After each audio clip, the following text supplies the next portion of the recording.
Yeah. What is the paradox with democracy and capitalism? Democracy is not in our blood and not our understanding. It's artificially created, more especially than the communism, not few hundred years ago in Britain. But capitalist system and democracy in one, in a sense, it represents human nature the best. And this is the big answer to the authoritarian regimes.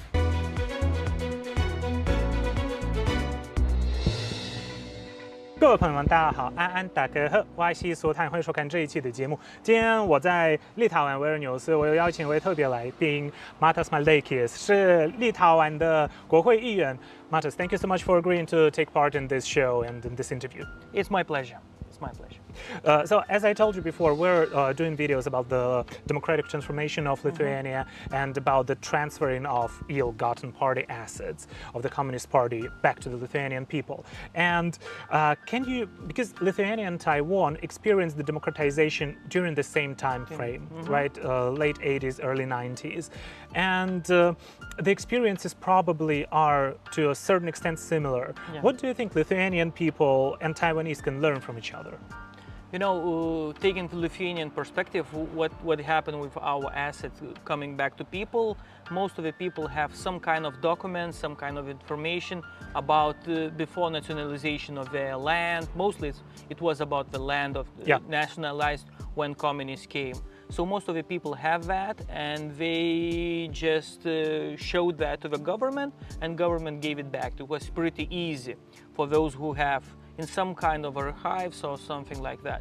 So most of the land for Lithuanians is already restituted to Lithuanian people. More of a problem was, you know, with the Polish minority, we have a little problem there, but more or less the case is closed in that. We've done that. What is the most striking and the biggest problem when you are dealing with a transformation like that? In Lithuanian case, is always about the mentality of the people.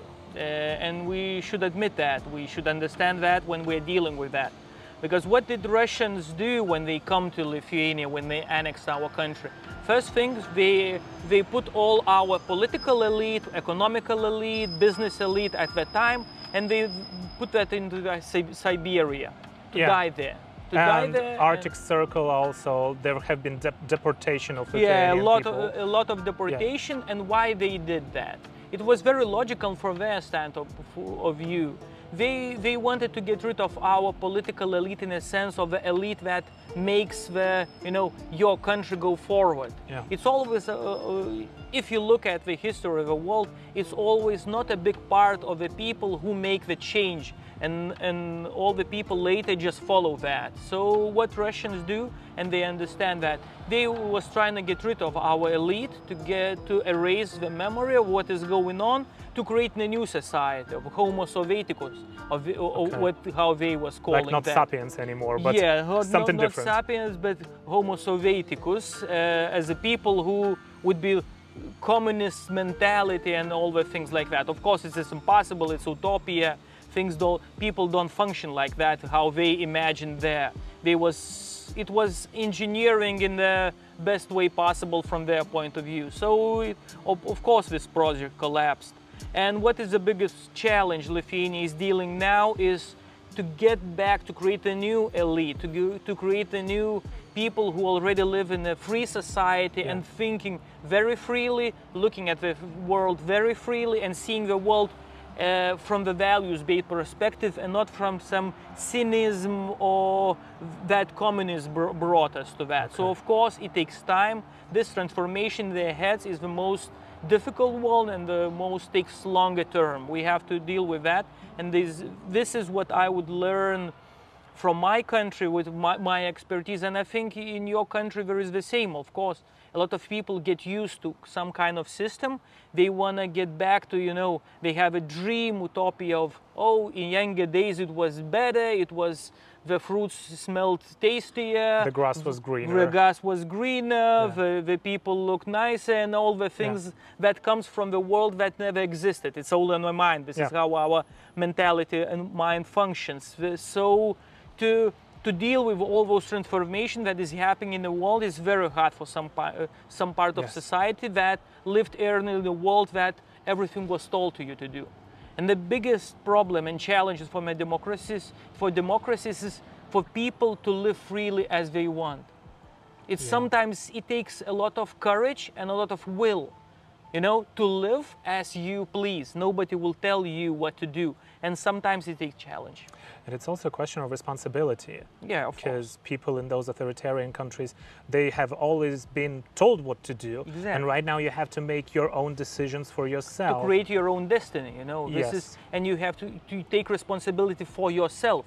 Nobody is to blame. It's easy to blame the dictator or somebody else that something didn't happen. When you are left on your own, you create your own reality, you create your own system, you create your world, and that means you take responsibility if you failed, and sometimes it's much harder. Matas, what is interesting, you just mentioned that the communist society created people who were cynical. Yeah.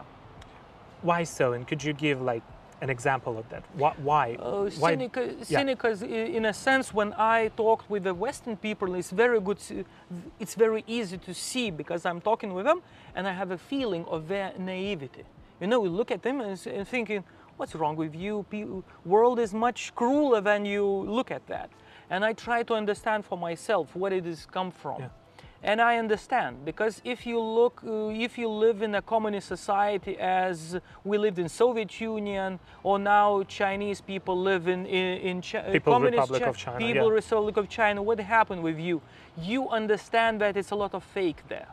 You live in a fake reality. They are not building communists. We all understand that communist China has got nothing to do with communists and things like that. They are not building communist society. They are building the dictatorship. And you understand that you have to live in a society, you have to play by rules and say, yes, I see that everything is being done and everything is better and better because you are afraid to tell the truth, you know.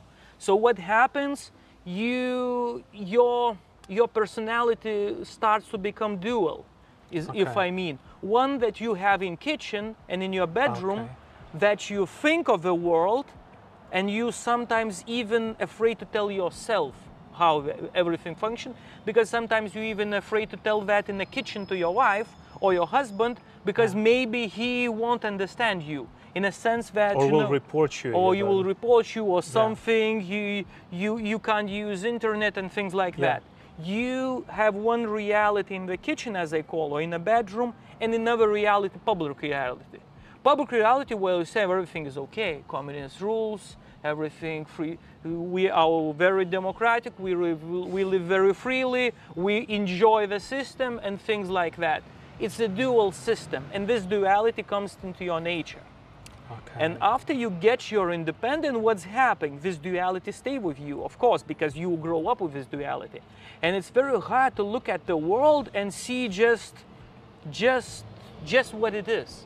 You want to see some different layers because it's not you are not used to live in a reality where it is what it is. You create conspiracy theories, you find someone to blame and things like that. You don't believe anyone because you cannot trust of course, anyone. because if you're saying some things, maybe there is something down deep more cynical. This is what I call duality. This is how you split your personality, and this is what I feel in all the post-communist countries that they have, and the Western countries don't have. Western people don't understand this duality that we have inside us.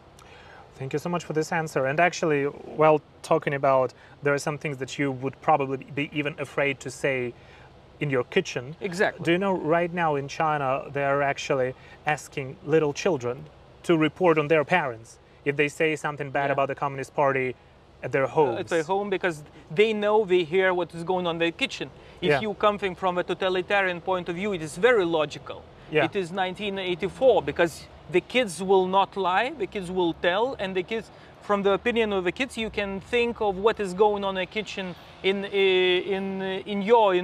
the family's environment. That was happening in the Soviet Union, and you know what? That shows for me not the strength of the society and the government. That shows the weakness. The paradox and the problem with the West it all looks at these little details, let's say with the kids, with everything else, or with all surveillance, with how Communist Party functions, and they think it's from the point of that it's got power. But in reality, in their minds, in the leaders of Communist Party, that shows that they are weak and they are afraid. They are very, very afraid. Yeah. If you have to listen what in the kindergartens, what your kid's father's talking in the kitchen, that shows that you understand in what big problem, how big problems you have, because nobody's selling that in reality. Yeah. That's what I was always talking about in my videos, saying that Chinese Communist Party is scared of the Chinese people. Of course. They're afraid of the Chinese people, and they hate Chinese people. Exactly. This is the biggest part of communist parties. For me, it's like, you know, they are talking about some stuff, some utopia, and like cultural evolution, and 10 of million people dying, and like nobody cares, like, you know, like nothing happened. For me, it's the biggest paradox. Twice people dies as a Second World War. Yeah. Twice people as a Second World War. Can you imagine the numbers?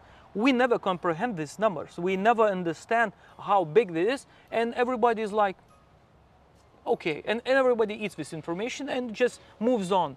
This is the paradox. If we are talking, you know, so we have to understand where it's come from, and it's coming from the weakness. It's coming from understanding that your system in reality doesn't function. Do those guys don't understand that their system don't function? Of course they are. They now have a problem with like bubbles in the sector of building buildings and things like that. Yeah, real estate bubble, financial sector. Things like that. But the thing is, when everybody's paying to this attention, the thing is the system doesn't work by itself. It's not about one bubble, one sector or something.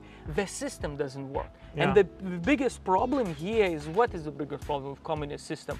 Is that, or other authoritarian system, is that it is not got to do nothing with the human nature. Yeah. What is the paradox with democracy and capitalism? Democracy is not in our blood and not our understanding. It's artificially created, more especially than the communists, not few hundred years ago in Britain. But capitalist system and democracy in one, in a sense, it represents human nature the best. And this is the big answer to the authoritarian regimes. Your system, capitalism, represents the system the best you can do. So this is at the core of the things, because those guys understand that it doesn't work. It doesn't work. You have to be afraid to stop what will happen. And let's say if you take Putin, what is Putin doing in Ukraine? He's just trying to stop the time. He understands that he lost the battle. Yeah. He lost the battle before the war, because he understands it's a question of time when new generation of Russians, they want to live in a free society. He understands that. Because young generation, they grew up with the internet, they grew up with Western brands, they want to look, they listen to the rappers that come from United States and things like that. They understand that they lost. So what they are doing, they're just trying to stop the time and ruin the system from within. Maybe they ruin faster than we do, but this is not the case. It's always human nature always wins, and human nature is always very, it got no rationality. It's all about emotion, and this emotion want to be free. This is our main driver. It's about working for yourself, providing for your family, doing the best you can. Creating your best version and things like that.